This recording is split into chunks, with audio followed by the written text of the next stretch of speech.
What's up, y'all? Welcome to another episode of The Growth Blueprint. In this one, it's going to be our hormone masterclass. We're going to be going over thyroid hormone, how it works, how it functions, what goes wrong when things go wrong, how to tell if things are going wrong. We're going to talk about the adrenal system. This is the system that has to do with cortisol, with cortisone, what happens with this, what goes wrong, what to look for. We're going to be talking about the female sex hormones. This is estrogen, progesterone, testosterone, and also male sex hormones. So testosterone, estrogen, and all of those interplay. So this one's going to be a pretty information dense episode, but again, if you've been following along and following the show, you know that I believe that knowledge is power, and I want to empower individuals to understand what's going on with their body, and hormones is a pretty misunderstood topic in general. So hopefully this helps to shed some light on the subject. So, if you're not watching this, I recommend that you save this video, download it for later, and watch it when you can, because we're going to be using some graphics to go over this so that you can have an understanding of what's actually going on. So yeah, let's just jump right in. So we're going to start with our thyroid system, okay? And so our thyroid system is made up of these three parts that you can see here. We have something called the hypothalamus. The hypothalamus is a part of our brain. We have something called the pituitary gland. This is also a part of our brain. And we have our thyroid gland. Our thyroid is located on the front of our, neck right here. And these are the three structures in our physiology involved in thyroid hormone production and regulation. And so what happens is our hypothalamus releases something called thyrotropin releasing hormone, or TRH in this diagram. That goes to our pituitary gland, tells our pituitary to make TSH. That's something you're probably familiar with. That stands for thyroid stimulating hormone. And then our thyroid stimulating hormone goes to our thyroid gland and tells it to make thyroid hormone. Now, it makes two types of thyroid hormone, and the two types are T3 and T4. These stand for triiodothyronine and tetraiodothyronine, and this is just in reference to the number of iodine molecules attached to the hormone itself. Now, these are usually made, and this is not an exact number, but these are usually made in something like a 1-to-4 ratio, with there being much, much more T4 than T3 in our physiology at large. Now, what's interesting about this is that T4 is inactive, and T4 has to be converted into T3 before it can actually do what thyroid hormone needs to do. And so there is a suite of enzymes. Enzymes are like little machines made out of proteins that do stuff in our body, if you don't know what an enzyme is. And these enzymes convert T4 into T3 in a variety of different spots in our body. And so if we look at this slightly more complicated diagram here, we're going to add in some of these steps and some regulations so we can walk through understanding this. And so if you look down at the bottom, you're going to see D1, D2, and D3, okay? These stand for deiodinases, which obviously, right, D-iodine, they're taking an iodine off of T4, turning it into T3. And D1 and D2 convert T4 into T3. But D1 does this outside of our body's cells. D2 does this inside of our body's cells. That's the only difference between D1 and D2. But D3 turns T4 into something called reverse T3. And this is really interesting because reverse T3 doesn't actually do anything. You can kind of think about it as like anti-T3. So remember, T3 is the active form. It's the form of thyroid hormone that our body actually uses and does the beneficial things that thyroid hormone is supposed to do, like helping you sleep, like making sure that your nails and skin and all this stuff's growing well, your metabolism is functioning normally.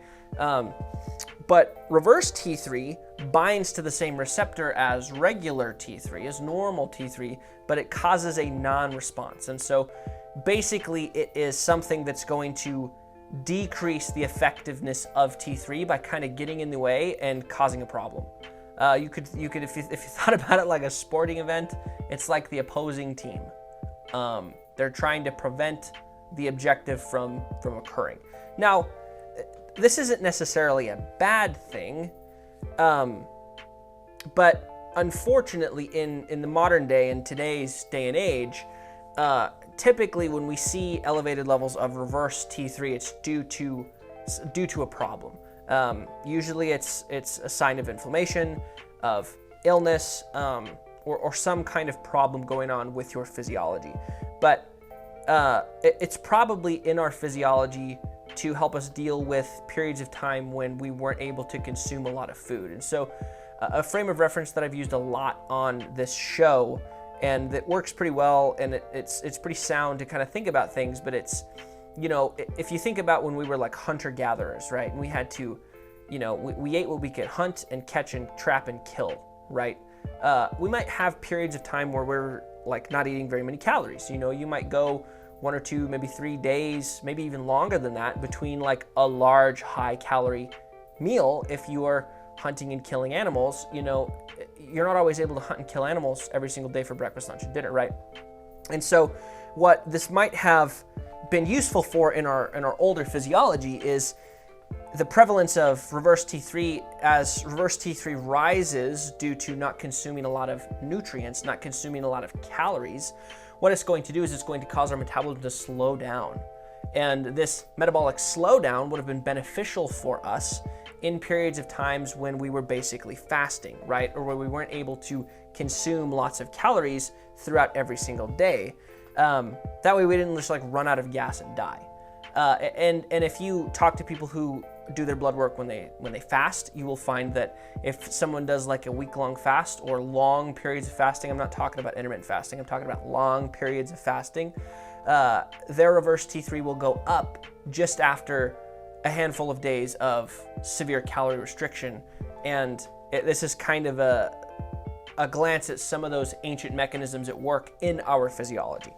So I also want to talk about all the red lines drawn everywhere. So the red lines going to these little circles with these minus signs in them, okay? This is something that as we go throughout this episode is going to indicate to us something called negative feedback. And what negative feedback means is it's where the end product of something self-regulates itself by going and telling whatever was upstream or ahead of it in the creation process, hey, I'm here, you don't need to make another one of me. And so you can think of, for every one of these hormones that's created, right, it's going to go tell the brain, hey, you made me, you don't need to make another one. And so by this regulation, by this negative feedback, that's how these systems balance one another. And so you can see that T3 and T4 are both having negative feedback on the system that created them. And this is what makes sure that we don't have an overproduction of thyroid hormones in our body, because that would kill us. But you can see that T3 goes and affects TSH, it goes and affects TRH, and T4 indeed does the same thing as well. So this is where things get a little bit interesting. Because as you can see, right, there's a lot of stuff going on here that we kind of have to pay attention to when it comes to understanding, okay, like, you know, let's look at it from the perspective of somebody that just got their blood work done, right? You get your blood work done, you come back, you get a TSH level, right? TSH is a piece of the puzzle, but it is just a piece of the puzzle, right? There's all this other stuff going on that we have to pay attention to in order to get a good understanding and a clear picture of what exactly is going on with our thyroid hormone system. So let's take an example, okay? Let's say that you have a normal TSH level. And I think we're gonna walk through some examples to help you understand and kind of grasp these concepts. But let's say that you have a normal TSH level. You're in range with your TSH. Remember, the TSH is telling our thyroid hormone, okay, make thyroid hormone, T3 and T4. So let's say you have a normal TSH level. Well, we would assume that everything would be okay, because if TSH is normal, then that means we should have a normal level of T3 and T4 going and causing negative feedback to make sure that we have adequate amounts of TSH. And so TSH should normally be relatively low because it should be causing there to be a production of T3 and T4, right? So if T3 and T4 are getting created efficiently, then TSH will be low. Follow me? That's the negative feedback aspect of this. So if your TSH is low, right? Low normal is low, right? If your TSH is low, then we would assume that T3 and T4 should be produced in the correct amounts. And maybe they are being created in the correct amounts, but somewhere else in our body, right? What's happening is too much of our T4 is being metabolized into reverse T3. And if this is the case, right, we would expect to see a normal TSH level. We would expect to see normal T3 levels, normal T4 levels, but we would expect to see a problem when we look at reverse T3, because for some physiological reason, right, we have all of these other normal levels except for reverse T3. And so you're taking more, remember there's almost a 4x more abundant form of thyroid hormone in T4, right? There's a lot more of this T4 floating around in our body that needs to be converted into T3. But if there's a problem in our body converting T4 to T3, and instead of getting converted to T3, it's getting converted into reverse T3, now we have all these other aspects of the system, right? The production of T3 and T4 from the brain and the thyroid going fine, but we have an issue with conversion in the periphery, in the rest of our body, that's going to lead to adverse symptomology and feeling like crap.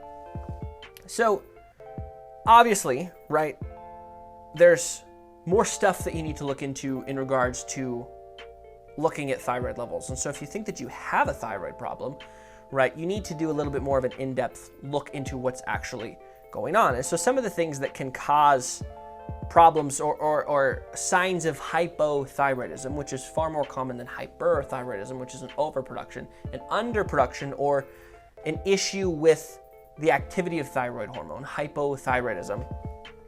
This is like you're cold. Maybe you aren't sleeping well. You might be having trouble being constipated. But unfortunately, none of these symptoms are like super specific, right? There's not like oh yeah, you know, your foot turned blue, right? Something obvious like that. Like you could have just eaten crappy and then you feel like crap when you got constipated, right? It's non-specific. You can't diagnose somebody because they're just telling you, oh, you know, I'm kind of constipated and I'm just having a hard time sleeping. You can't just say, yes, hypothyroidism. But some of the things that do drive dysfunction in this system, things like low-grade inflammation, insulin resistance, poor nutrition, these are all drivers of dysfunction within the system. These things actually cause our body to upregulate D3, and so our body produces more of the enzyme D3, which converts T4 into reverse T3, the inactive form, and less of it into the active form of T3. And so you really have to look at the big picture here. TSH is a piece of the puzzle, but it is not everything. And so if you are feeling like shit, if you're struggling with your energy and you think that your thyroid could be an issue, it could very well be to physiological circumstances that are causing your body to convert too much of your T4 into reverse T3. So you actually have low levels of T3 being used to produce the effects that thyroid hormone has. And this can potentially be remedied by losing weight, right? Which this might be hard, right? Again, but this is something where losing weight can help, working on diet, exercise. But oftentimes a standard blood test looking at just TSH is not going to tell you the nuance of what's going on and what you can actually do from a therapeutic standpoint as far as supplementation, as far as specific things that you need to do that are going to help.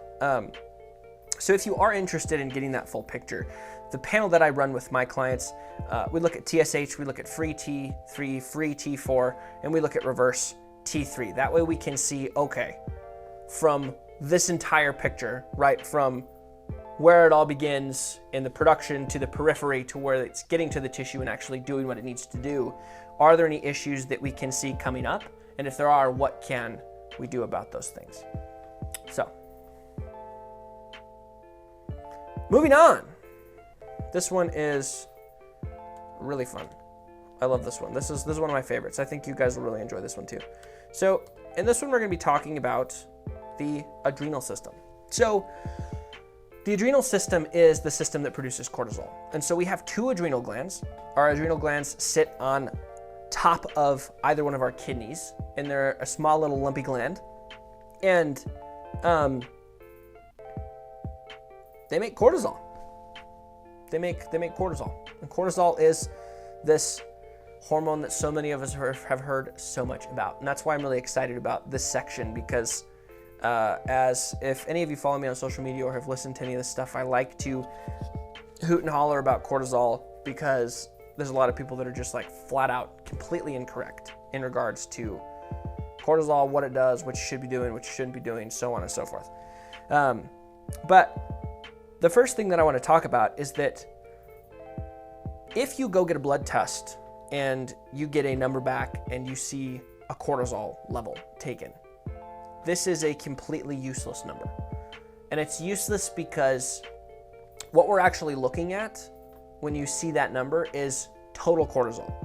Now, as we will talk about when we get to the sex hormones, there are things called albumin and sex hormone binding globulin, okay?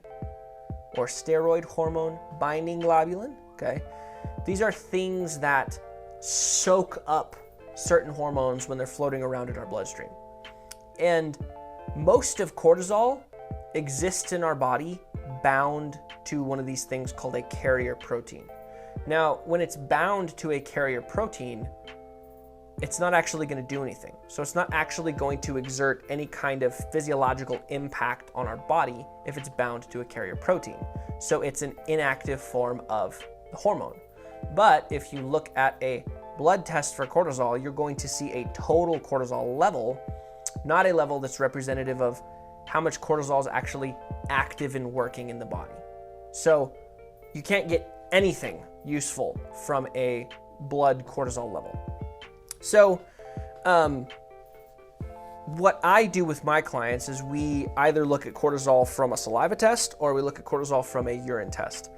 And I like to do a urine test. I like to use a test called a Dutch test, and a Dutch test measures cortisol, cortisone, and the metabolites or breakdown products of both of those hormones. And so cortisone is the inactive form of cortisol. And then you have, I'm not even going to say what those are. They're just word salad. Those, the ATHF, BTHF, and THE. These are just acronyms for the metabolites of cortisol and cortisone. But we use this Dutch test to help understand, okay, what's actually going on. And so what I'm going to do here is I'm going to walk you through diagnostically what I do with my clients and how you can understand what's going on the way that I understand what's going on when somebody comes to me and we think that there's an issue with the adrenals, okay? And I have my notes here so I can make sure that I'm covering all of these points as I go. So I'm going to look back and forth here so I can make sure I walk you through this, because this is a little bit complicated. So, a big point I want you to pay attention to here is that oftentimes online, something that you hear is that cortisol is causing a lot of issues, that cortisol is making you gain weight, cortisol is why you feel like shit, cortisol is why your energy is low, cortisol is getting blamed for a lot of things. Cortisol is why the sky is blue, cortisol is why the weather gets crappy. It's getting blamed for a lot of stuff. But that's not the case. Typically what's happening, if you're feeling this way, is that there is an issue, okay, with a conversion of cortisol into something else. Okay, it's not cortisol itself, It's that too much of it's getting converted to something else, and it's not actually able to serve the purpose that it needs to be having in your body physiologically. And we're going to go over how all of these conversions happen, okay? But first of all, I want to talk about, you can see cortisol and cortisone, okay? And you see these weird little arrows like this, okay? What this is telling us is that cortisol and cortisone exist in our body in something called equilibrium. And so you can convert one to the other and back again. So you can take a molecule of cortisol, convert it to cortisone, and you can convert it right back. It's not like it's something that happens and then once it's done, it's done. Now, if we're talking about the metabolism of cortisol, if we're talking about alpha THF, beta THF, and THE, this, once it happens, it's done. Once it goes down, it's done. Okay, but from cortisol to cortisone and back again, this can happen back and forth and back and forth and back and forth. Now, if you look at the groups of words that I've put on top of these things, that 11-beta-HSD is the enzyme that does that conversion. Now, there are different physiological conditions that cause there to be conversions from cortisol to cortisone and cortisone back to cortisol. So, things that cause our body to take the cortisol that's produced and produce more cortisone are things like glucocorticoids. These are a drug, right? Hyperthyroidism, progesterone, PCOS, and a supplement called curcumin. These are all things that cause our body to create more cortisone out of the cortisol that we have. Now, things like obesity, inflammation, hypothyroidism, leptin resistance, insulin resistance, these are all things that cause our body to take cortisone and convert it back into cortisol. Okay? Things to keep in mind as we go through this. So now we're going to go through diagnostically what happens, what we do, right? So let's say that you're feeling like shit and you think you have a problem with your adrenals. So what we're going to do is we're going to do a urine test. We're going to use this Dutch test to measure all these things. And this Dutch test measures cortisol, cortisone, and the metabolites of cortisol and cortisone. And so we say, okay, let's look at this. All right. And the first thing that we look at is total adrenal output. And so what total adrenal output is it's the sum of the cortisol, the cortisone, and all the metabolites. And what we're really looking for here is or is there not adrenal fatigue going on? And so I'm sure if any of you have been following any of the cortisol stuff, you've probably heard the word adrenal fatigue thrown around.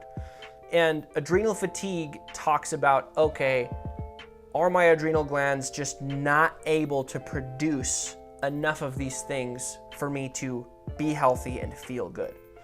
And the way that we can measure this is we look at, is there just a total sum amount of generated products to make sure that our adrenal glands are producing enough stuff, right? Because if they're not, then bang, now you have your problem. But if they are, right, and you still feel like shit, we know that it's not due to adrenal fatigue and it's due to something else that could be going on within this system. So first thing we do is we check total adrenal output to see what's going on. Next, we look at the overall rhythm of cortisol, and that's what this graph here is on the bottom. So normal is the green thing, okay? Normally, in the morning, you would expect to see a sharp rise in your cortisol levels. Cortisol is something that helps us get ready for the day, create energy. It's part of our circadian rhythm, and so it is supposed to peak in the morning. And so normally it peaks in the morning and then slowly drops throughout the rest of the day so that it returns to a baseline level in the evening. And so if we look at that and we say, and the way that we look at that is with this Dutch test, we look at 4 different points of time. We take 4 different samples over the course of 24 hours so that we can get a snapshot of a morning time point, hours later, so that we can actually see, okay, over the course of 24 hours or over the course of being awake, what is actually going on with our cortisol levels. Now, if we look at the overall rhythm of cortisol and it looks fine, the next thing that we do is we look at, okay, if cortisol is okay, then what's going on with our cortisone? Now, in this last section where we're looking at the overall rhythms of cortisol, okay, it's going to pop up if there's an issue. If the issue hasn't popped up yet, it's about to. And what we're going to find is, let's say that you are low. Let's say that your cortisol in the morning is low, it doesn't really come up, and it just stays low the entire time. Well, now, if we look at our diagram, if we said, okay, we have low cortisol, right? What could be causing this? Maybe we're converting too much cortisol into cortisone. So we go look at our cortisone. And maybe we do have too much cortisone. And so we're preferentially taking all our cortisol, converting it into cortisone, and that's the inactive form. So now we don't have any cortisol doing what cortisol is supposed to be doing in our body, and that's why we feel like shit. And that's why our cortisol is low, right? It may not be an adrenal fatigue issue, right? Which is why we need to look at this entire picture, because you might get a label slapped on you of saying you have adrenal fatigue, when in reality, you may not have adrenal fatigue. They might be putting out plenty of cortisol, but it's all getting converted into cortisone. And so you may have a coach or some professional online tell you to do all these things to increase cortisol, or give you all these supplements to do these, to create more adrenal output, when the issue is not adrenal output, when the issue is the conversion of cortisol into cortisone, right? So if that's the case, something that's really interesting that I think is really cool is there's a really potent supplement that you can use that's just called adrenal support. And adrenal support has something called licorice root in it. You could just use licorice root in general. You could even just eat some black licorice. But this black licorice, this licorice root, is a really, really potent inhibitor of that enzyme 11-beta-HSD. And so if we look at one of these tests and we go through this diagnostic process and we say, okay, your rhythm of cortisol over a day is low, your total adrenal output is high, and it's okay. What we know is we're converting too much cortisol to cortisone. We can take this supplement that has a lot of licorice root in it to stop that conversion, bring cortisol levels back to normal, and it's going to help you feel a lot better.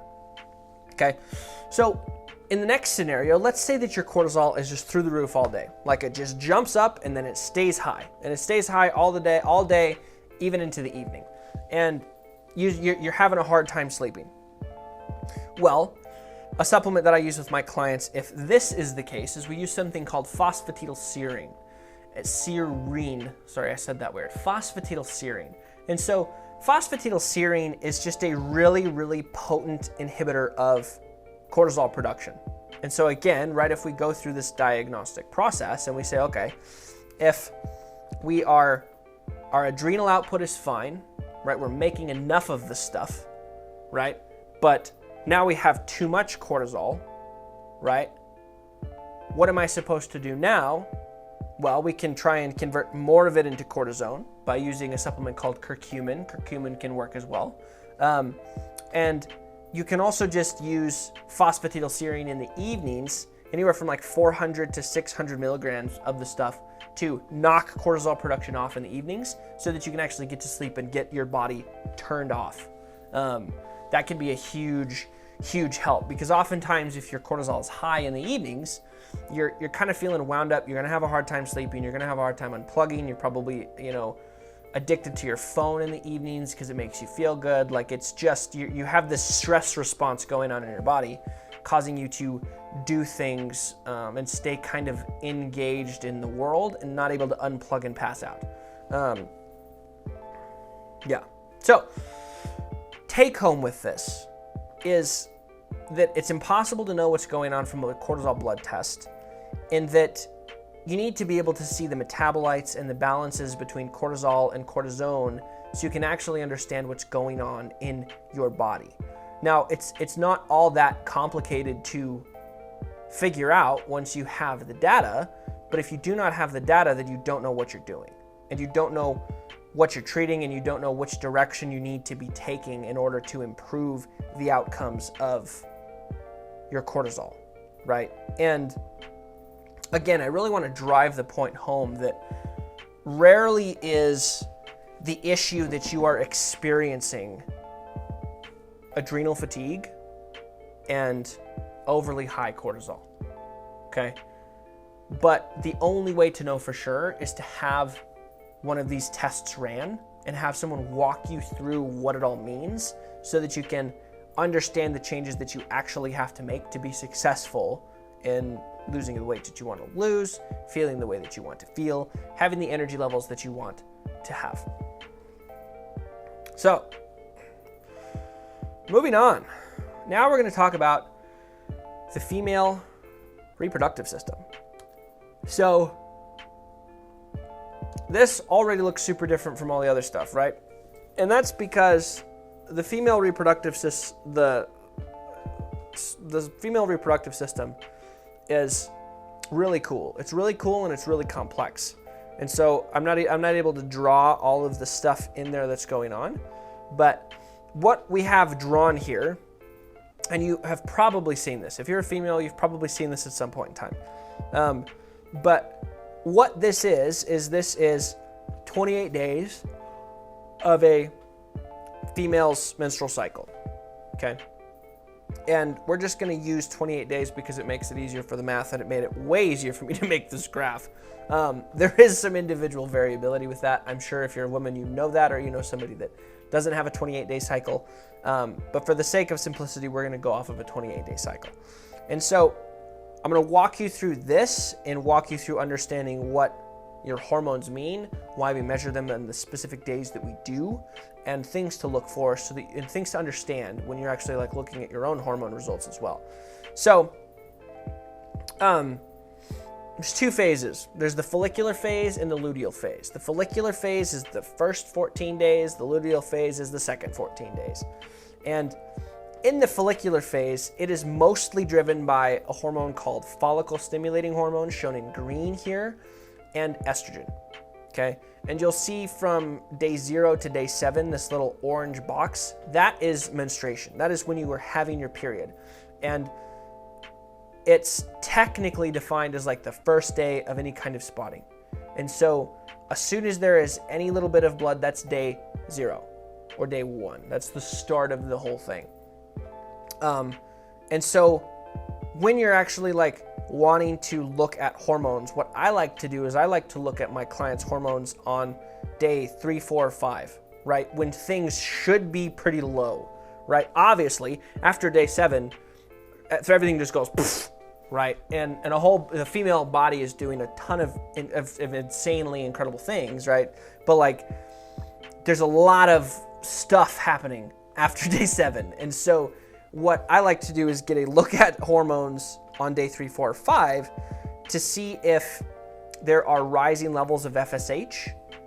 And this is a key indicator for approaching menopause because FSH goes to the ovaries and tells them to make estrogen.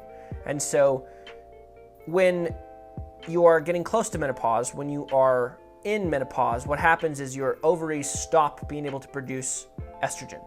Now, as you're getting closer to menopause, they get worse at producing estrogen, but they can still make estrogen. And so what you're going to see is maybe you were fine at this level of FSH and getting a response, but now you need to make this much FSH to get the same amount of estrogen creation.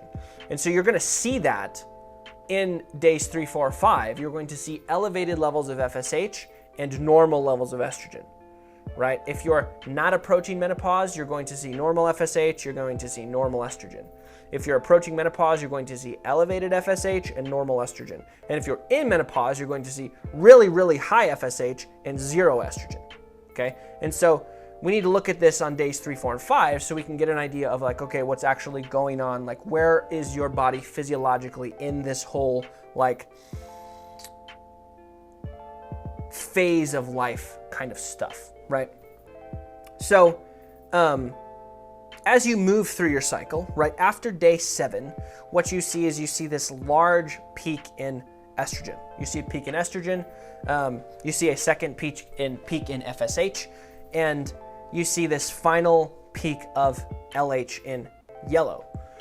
And all of this serves to cause your body to take and cause maturation of something called a follicle. Now, the follicle is just an egg. And so at this point, right, you see these huge surges in these hormones. These huge surges in hormones are going to be the things that trigger ovulation. Now, once you actually ovulate and you pop out an egg out of the ovary, okay, what's going to happen is all these hormones are going to rapidly decline, and then we are going to enter the luteal phase, which is dominated by progesterone, shown in purple here. Now, progesterone serves to help your uterus get ready for a pregnancy. And so it thickens the uterine lining. That's actually what's going on mechanistically throughout this process. It's progesterone's making your body get ready for a pregnancy, because there is an egg that is ready to be fertilized that has just been popped out of the ovary. It's ready, it's waiting, and your body needs to be ready to accept that pregnancy should you become pregnant. And that is what this massive peak of progesterone is for. Now, relatively quickly, your body's going to find out and be able to figure out, okay, am I pregnant or am I not pregnant? And if you are not pregnant, then what happens is your progesterone is going to rapidly crash the week before your period, right? This is theorized to be one of the major causes of PMS, because there are central, meaning like receptors in our brain for progesterone. And your progesterone is going to crash. You're going to shed that thickened uterine lining that your body created, and we're going to start over at day 0. So this is what's actually going on when you're going through your menstrual cycle. And if you are on a normal menstrual cycle, you're probably relatively familiar with the timings of these things. Now, it gets a little bit more complicated if you're having irregular menses or you are not having a menstrual cycle at all, right? Because now we don't actually know where at in your phase you are, like if you're even in your follicular phase, if you're in your luteal phase. Now, you can, well, if you have somebody that knows what they're doing, looking at your labs, they can make some decent educated guesses as to where you are based on the levels of the hormones. But if you haven't ever looked at these things, you're gonna have a pretty hard time understanding where your hormone levels actually are. But just a couple tactical things here for you to understand. The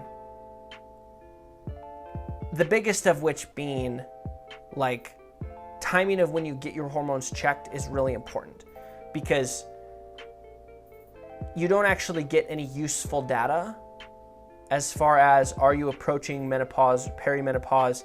Are you having issues between the brain and the gonads being your ovaries, right? None of these issues manifest themselves unless you're able to measure your hormones when they are at a low level, a low and stable level, meaning when you're actually on your period, when you're menstruating. The second one being that giant tanking in progesterone. If you are a woman that really is someone who struggles with PMS, something that can be really tactical that I do with some of my clients with my other company is we will just use low-dose progesterone to help kind of ease that giant fall off of progesterone, and it makes the transition from the end of your luteal phase back into your follicular phase a lot better. It can ease a lot of those PMS symptoms if PMS is something that causes a lot of problems for you. But again, I know I'm not talking too much about dysfunction in this system, mainly because dysfunction within this system is usually actually not dysfunction in the system. The thing that's on my head as I say that out loud is something called PCOS. And so to just take a little bit of a side tangent here, PCOS has nothing to do with LH, FSH, estrogen, or progesterone. PCOS has everything to do with testosterone, which I haven't even drawn on here, because if testosterone were a part of this graph, it would be 10 times higher than everything else, because believe it or not, women actually have much, much more testosterone in their body and absolute values than any of the other hormones anyway. Now, females have an estrogen-dominated body, right, compared to a man, but males and females both still have more testosterone in their bodies than estrogen. It doesn't matter if you're male or female. Everybody just has more testosterone than estrogen, period. But PCOS, hormonal issues outside of menopause, right, or perimenopause, are hormonal issues with androgens and cortisol primarily. It's rare that they're, at least in my experience, I have yet to come across somebody that is having issues in this hormone system with LH, FSH, progesterone, and estrogen that is related to these specifically, and not related to menopause or like getting a hysterectomy, which is basically menopause. Like if you have your ovaries taken out, that's like medically induced menopause, because you'd no longer have the tissues there to actually create those hormones anyway. So, and maybe, I guess I should probably talk about that, because you might not be aware of that, but your ovaries are where all this is happening. Your ovaries are what's producing estrogen. Your ovaries are what's producing progesterone. These are the tissues that are creating these hormones, and these are the tissues that shut down when you go through menopause. And so if you do have a hysterectomy or a partial hysterectomy or a full hysterectomy, right, knowing, okay, I'm having the hormone producing parts of my body taken away from me, right, knowing that is really important to understand, because now you're not going to have this happen anymore, right? And if you have a hysterectomy, right, where you just remove your uterus, but you leave your ovaries, you're still going to cycle. You're just not going to have a uterine lining, a uterine wall to get rid of once a month. But I wanted to show you this so you can have this understanding of, okay, this is how my hormones work. And the take home here, the key point is really understanding, okay, I kind of feel like I might be getting close to menopause. Maybe your age is correct. Maybe your symptoms are starting to be correct. Maybe you're having some hot flashes. Maybe you're having some vaginal dryness. Maybe you're having some issues, that are related to menopause. Understanding how it works, where looking on days 3, 4, and 5, if your FSH is looking like it's rising and your estrogen looks like it's not, that's your key indicator that like this gap's going to continue to grow until this goes to 0 and this goes really high. And that is when you are supposed to start hormone replacement therapy. You don't want to wait till FSH is through the roof and estrogen is at 0, because that's when you feel the worst. That's when your hot flashes are awful. That's when all of your symptoms are at their worst. And so rather than wait till they're at their worst, if you're feeling some of these changes coming on, go to your doctor, have these tests run, so that you can actually say, okay, I am watching my FSH start to climb, my estrogen is not following suit, this gap is starting to begin, and that's where we can just use some bioidentical estrogen, right, to help with the vasomotor effects, the cold sweats, and to help with the symptomology of menopause, so that you can make that transition a little bit easier and keep your hormones at stable, regulated levels instead of everything just crashing to 0.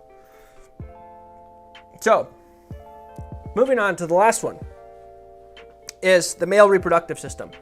And so this is, I don't think there's very many guys that listen to this podcast, but if there are, this is for you. I know my dad does, so Dad, this one's definitely for you.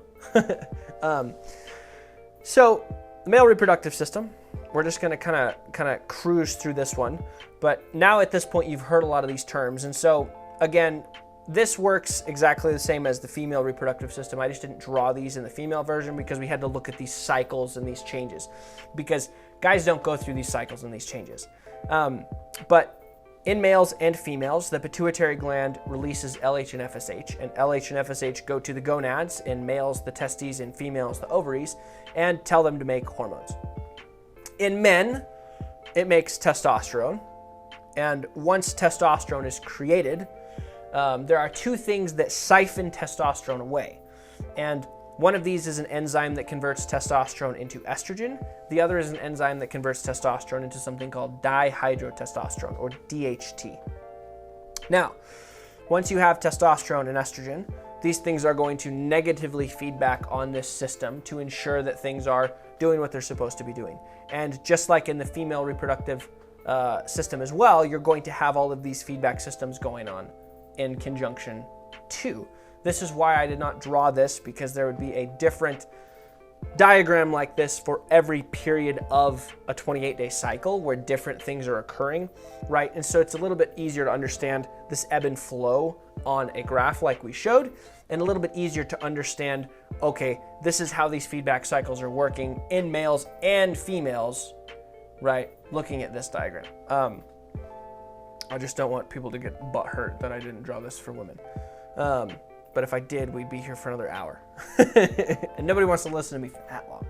Anyway, so testosterone, estrogen have negative feedback on the production of LH and FSH in both men and women to regulate the release and production of estrogen, progesterone in women, testosterone in men.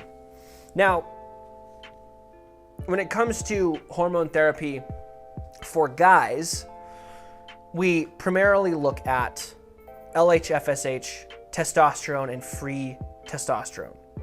But part of the problem, if we think about back to cortisol, right? Cortisol in a blood test was total cortisol, not free cortisol or biologically active cortisol. The same is true for testosterone. If you are a man and you go get your blood looked at and your testosterone is at 700, what you're looking at is a total testosterone number, and then the free testosterone level is actually calculated by a lab from looking at your sex hormone binding globulin, your SHBG, okay? And so we're estimating that, and typically your free testosterone, your biologically active testosterone, is anywhere from about 1% to 3% of your, total testosterone that you have in your body. And so first, we have to look at all of these things, and then we have to actually assess, okay, what do we think could be going on here? And so with women, where we're able to say, okay, it's about the period of time. So looking at hormone replacement for women, the most important thing there is taking hormone levels at the correct period of time, right? Being the first few days of your menstrual cycle when you're on your period, so you can see the relationship of FSH to estrogen. In men, we actually are kind of flying blind. And part of the reason that we're kind of flying blind is that DHT and your free biologically active testosterone go and bind to an androgen receptor to cause there to be the effects of testosterone. Now, you could have normal levels of free testosterone, and you could have a problem with the androgen receptor itself. You may not have a large abundance of androgen receptors. You may have too much of a conversion of testosterone to DHT, and DHT soaking up and blocking all the androgen receptors. And so part of what we look for when we're considering doing hormone therapy for men is looking at, okay, what is our testosterone level fully? Are we low? First, we try to correct the numbers. And so we need to correct the numbers and then look at the symptomology. So if somebody has low testosterone, right, we can correct that by either giving them testosterone or using something that causes the testes to create more testosterone. Something like HCG, something like Clomid. These are things that cause the body to produce more testosterone. And if we achieve normal testosterone levels, right, but we do not see alleviation in the symptomology, then we know that there is another issue at play, and TRT, right, testosterone replacement therapy, is not going to be something that helps. But again, we have to kind of fix a number and then assess symptomology later, whereas with some of these other tests, right, it's very clear what the issue is, what's going on, and what we need to do. When it comes to TRT, because of the genetic variability of the androgen receptor, how it works, how many you have, how tightly it might bind to these things, we have just found that there is a huge genetic component to it, and so you have to kind of treat these things somewhat blindly by just treating the numbers and trying to optimize those, but that may not have the outcome that you're looking for, and you may have to look into other therapies to accomplish those things. But, whew, that was a lot. My brain is toasty from thinking so much as we did that, so I'm gonna take my hat off. But yeah, that is a wrap on nerdy physiology stuff in regards to hormone systems. I would say the biggest takeaways that I have for you are, if you are concerned that you may have a hormone problem, reach out to somebody that understands all of these things. I mean, like, either go to an endocrinologist, talk to myself, go to somebody that has a reputation of knowing how to help you interpret your hormones and make decisions based upon those interpretations. And I would urge every single one of you listening to this to go get your hormones looked at like once a year at least. Because then you at least have records of like the last 5 years. You would be blown away. Well, I mean, you're probably one of these people, but like when I'm talking to women that think that they have hormone problems, I'm like, okay, when's the last time you had your blood work done? And they're like, oh, it's been like 8 years. And I'm like, ma'am, you could be in and out of menopause by now, right? And you haven't looked at anything. But it's just looking at your hormones regularly, at least getting a log of those things, so you can say, okay, here are the last 5 years of my hormone levels. So you can start to assess trends. You can say, okay, it looks like over the last 5 years, right, this has been going like this has been going down, this seems like it's been kind of going like this, right? But you can see those trends and you have that data, so you actually have some knowledge, right? You're not just kind of going in blind swinging. So I would really urge you to start looking at your hormones. If you haven't looked at them yet, start doing it. If you don't know where to start, I would love to help you. Maybe not even as a client, but just kind of help point you in the right direction, help you get some of this stuff tested so that you can understand and start moving in the right direction. But as always, your time is your most valuable resource, and so if you spent that with me today, I hope that I made it worth your time, but I'm grateful for you. If this episode was worth your time, rate the show, share it with somebody that matters to you, and I will see y'all in the next one.